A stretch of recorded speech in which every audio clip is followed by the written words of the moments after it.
The lyrics were a full expose, and I'm all about that.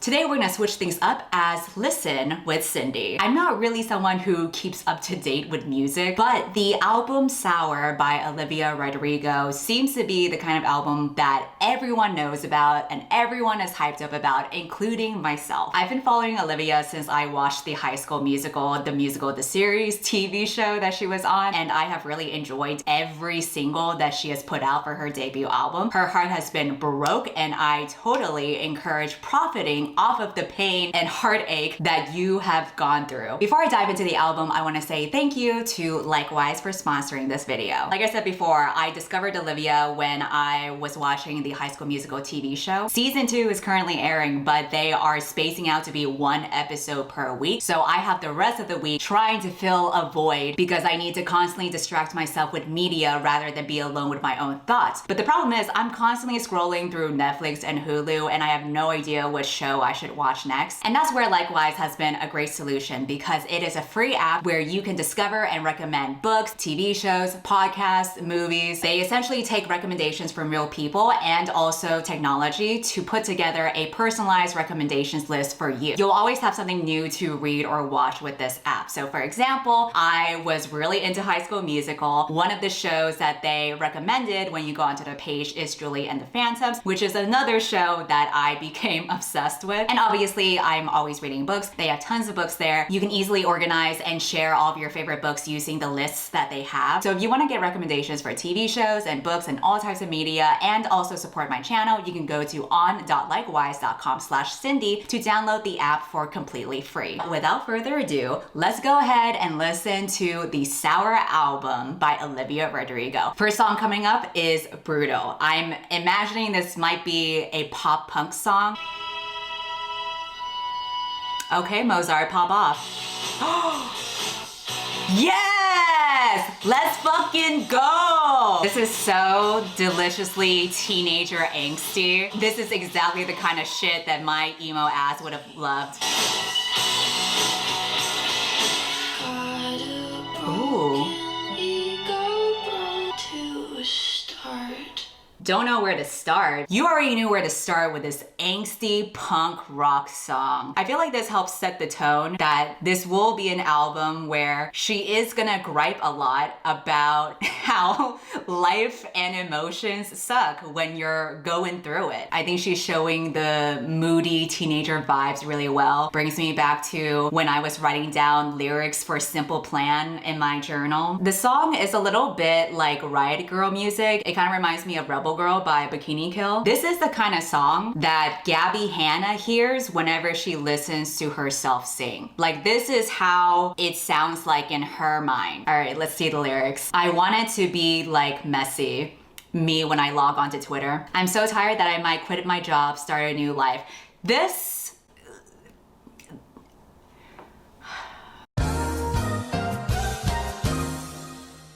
Why are all these lyrics just a compilation of me complaining to my friends every day? Every time something slightly inconvenient happens, I'm just ready to quit everything and start a new life. I'm so sick of 17. Where's my fucking teenage dream? You know, I never really believed in the whole idea of enjoying your youth or teenage dream. I don't know if it's because I've just been so used to chronic depression ever since I was in middle school, but I never had this expectation that a certain age in my life will be amazing. This dreariness is kind of an annual thing. Damn, sorry I don't have any elderly advice for you, Olivia. I like your song though. You better rock on, bitch. They say these are the golden years, but I wish I could disappear. These lines were plucked out of the emo poetry I used to write when I was going through it. I hate the way I'm perceived. Same. If you follow me on Twitter, a couple months ago, I changed my display name to Please Do Not Perceive Me. And anytime someone tries to drag me into their mess or their drama, I'm like, hey, read my username. Don't perceive me. I would like to be excluded from this narrative. I don't want to have a job. I don't want to be a content creator. I just want to be an androgynous blob floating around in the abyss. Track number 2, Traitor. We're about to get some tea on a certain Joshua Jassett. I'm just saying that to protect his identity. I don't know who he is. I don't know who she might be talking about. So we got a Riot Girl in the first track. We got a Choir Girl in the second track.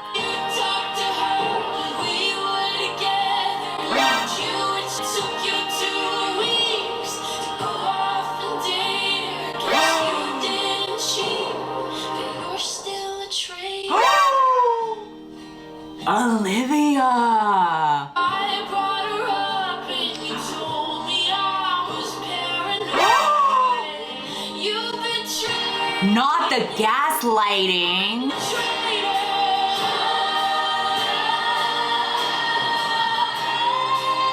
Drag out that word. Expose him. She was really like, bitch, this is gonna be autobiographical. I can tell from the lyrics of this song and with some of the lyrics that were in the singles that she's put out that she's not just hung up over the fact that he so quickly dated another girl after they broke up, but the fact that he doesn't seem to care that he hurt her. That is an even worse kind of pain. If they don't even feel sorry for the way that they've affected you, there's no sense of remorse. There is that part of vindication that you feel where you really want them to know what they did to you. You don't want them to just sweep it under the rug or move on with their life and pretend like it was okay and just in the past while you're still picking up the pieces. It's like this closure that you never had. I'm speaking about all of this as if I went through a recent breakup. I didn't. I've been single for a very long time. But in the very minuscule experience I did have with a toxic relationship that ended pretty badly, I get what she means. I'm like Olivia, I hold a grudge too. If someone does me dirty, it bothers me so much when they just go on with their lives and don't take accountability for the wrong that they did. Third track is Driver's License. Out of the three singles, it's my favorite. Crying 'cause you weren't around.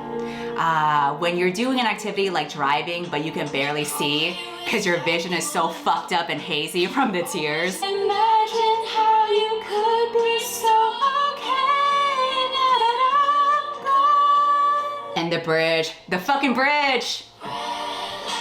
No, I still love. Wait, what the fuck? This is a censored version. No, come on, dude. I still hear your voice in the traffic. I still fucking love you, babe. Say the fucking curse word. I think it's pretty much a perfect song. I think that the buildup is great where she starts off soft and then you start to see the way that her voice expands as you go along. The bridge is perfect. What I love about the song is that you really feel the fucking pain. You know this bitch has been hurt. It's an interesting way to frame this mourning over a relationship. It's such like an ordinary activity, but it's tied to something that she used to share with this guy. So for her to integrate the storytelling and the lyrics and for her to have this beautiful ballad that comes out of it really just made the song perfect to my ears. Next track, One Step Forward, Three Steps Back. This song I heard was sampled by a Taylor Swift song called New Year's Eve, which I am not familiar with because I don't really follow Taylor's music. So I'm gonna be listening to this completely blind. Oh wait, I might have heard this before.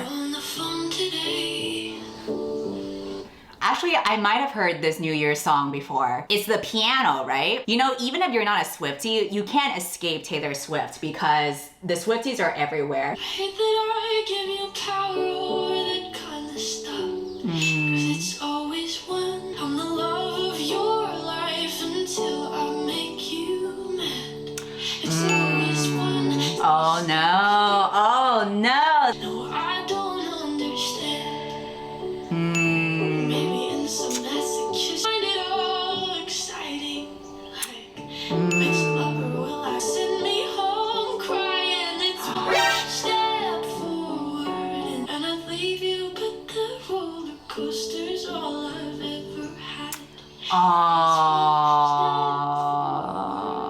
This is a song that is talking about the tumultuous roller coaster of a problematic relationship. There seems to be this cycle of this guy in her relationship getting angry at her, and she keeps on questioning what did she do wrong and if it was her fault or not, and replaying over these things. This is pretty much the most relatable song for me so far. Not that I need to relate to it for it to be good, but I'm just sharing the tea about me because that's what content creators do. They make profit off of showcasing their trauma.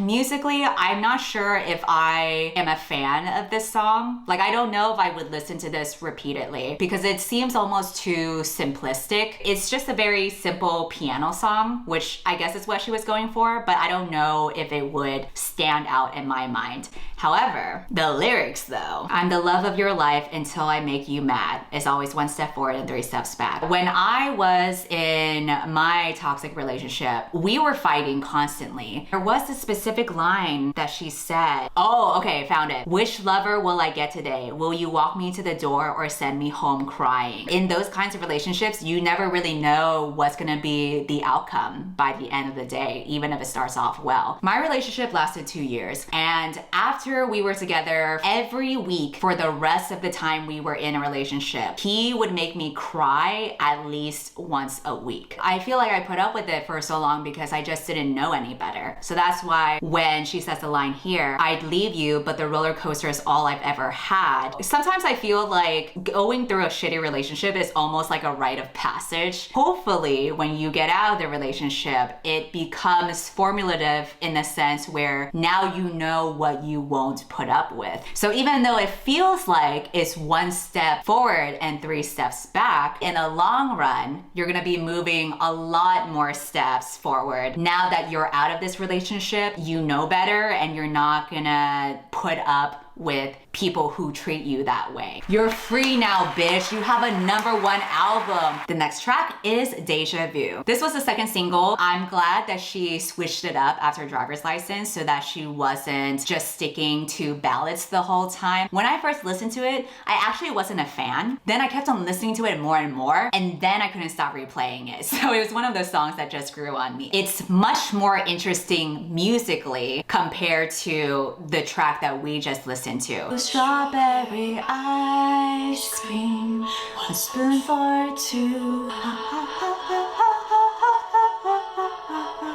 I love the harmonies that she puts in throughout the songs. It really adds to the atmosphere of it. And then her voice going high. When you gonna tell her when she's with you? Get deja vu.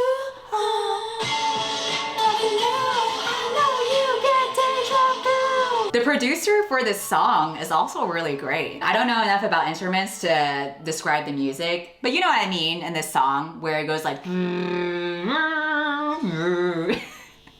Was that an accurate interpretation of it? Kind of feels like analog, you know? It gives that nice nostalgic, dreamy vibe to it. The next track is Good For You, which is the 3rd single of the album. This is another song where when I heard it the first time, I wasn't really a fan of it. Lyrically, it was a bit too simplistic for my taste, just because I know that Olivia is capable of writing more complex lyrics, but it got stuck in my head, and now I just enjoy it as a fun song without really needing to be deep. Like, you just want to be petty for the sake of being petty. That's how I view this song. I do like how the song starts off, but I think this part, it kicks off to the chorus so early, and I kind of wish there was like an extra verse to build up to it. Baby, what the fuck is up with that? Screw that, and screw you. I mean, I don't have much to say about this. It's just a simple, fun song to dance to. The next track is Enough For You. I knew from the start this is exactly how you'd leave. You found someone more. You always say you're never satisfied, but I don't think that's true. Don't let him gaslight you. Care less about someone who loved you more. Don't tell me you're sorry, boy. Feel sorry for yourself. Someday I'll be everything to somebody. Aww. Yeah, you will. You'll be the one who's crying. You say I'm never satisfied, but that's not me, it's Ooh, she had sought him out for validation, but he was never really satisfied with her. She felt like she had to constantly work to be some better version of herself in order to appease him, but it never really worked. She thinks about how he says she's not satisfied with anything because she's having all these issues about their relationship, but when she reflects back on it, it's really more about him than about her. The guy that she dated says he's not the compliment type. The fuck is that supposed to mean? This definitely seems like a relationship where she cared more about him than he did for her. But it's almost like because he didn't care that much for her, she felt like she had to work harder to get that love from him. And that's why you should only go for someone who's a simp for you. That's the lesson of that song. The next track is Happier.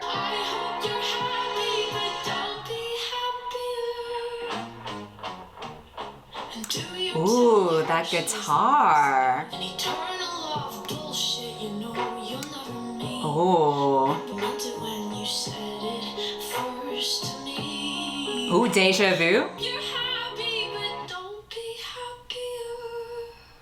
I think it ties back into that similar desire for her to have that validation that he did care about her and that he did love her. She is so heartbroken, not only from the relationship being broken up, but also that he's moved on so quickly. There's almost a sense of denial where this new development for him could be a little bit easier to swallow if she knows that he was happier with her, just so that she has something to hold on to. It's a selfish but understandable desire. You want to be the best person that your partner has ever had throughout their dating history. The next track is Jealousy, Jealousy.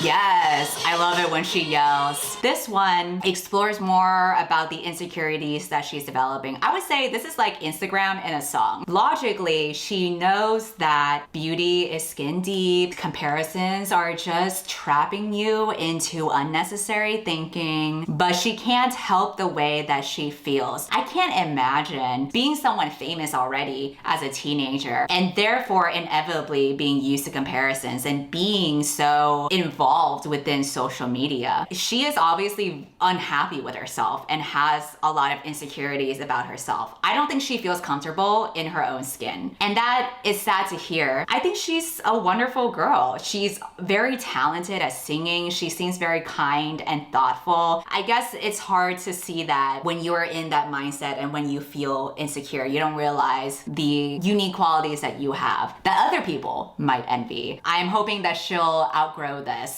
and she'll learn to embrace herself because she has so much to be happy for. It also makes sense why she invested so much in her relationship with this person who didn't really care for her. Her self-esteem was already low. And when your self-esteem was low, you kind of put up with being treated like crap because you don't know you deserve better. The next track is Hope You're Okay. She know how proud I am. She was created. Aww.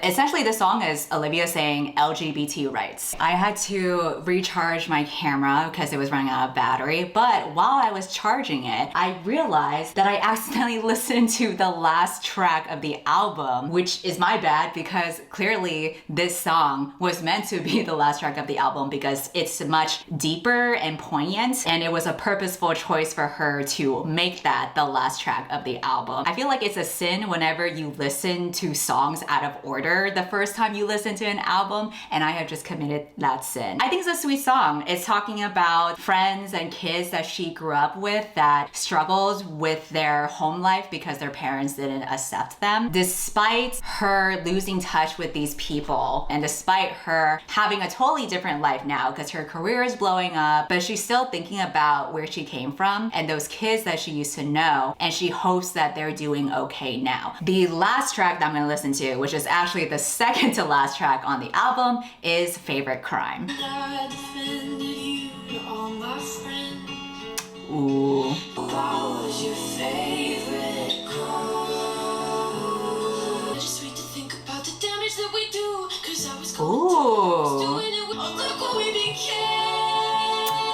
Yeah, let's switch it up.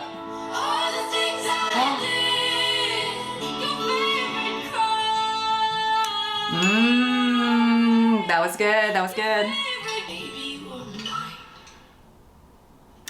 That's it? Come on. These songs are way too damn short. She really changes it up here. It's slow and then she talks really quickly and then all of a sudden she's yelling and I'm like, yes, keep me on my toes. She's framing this bad relationship that she was in as a crime that this person committed and that she was an accomplice to it. She's framing the damage that she felt from the relationship and the hurt and the pain as something that this person did. This bad guy, and yet she had taken part in it and added to the fire. She is so whipped that she would let him get away with doing these awful things to her just so that she could be with him. That is all of the tracks on the album Sour. I definitely think that she reserved her flashiest songs for the singles to hook you in, and then you're trapped into the sad girl summer concert. And this concert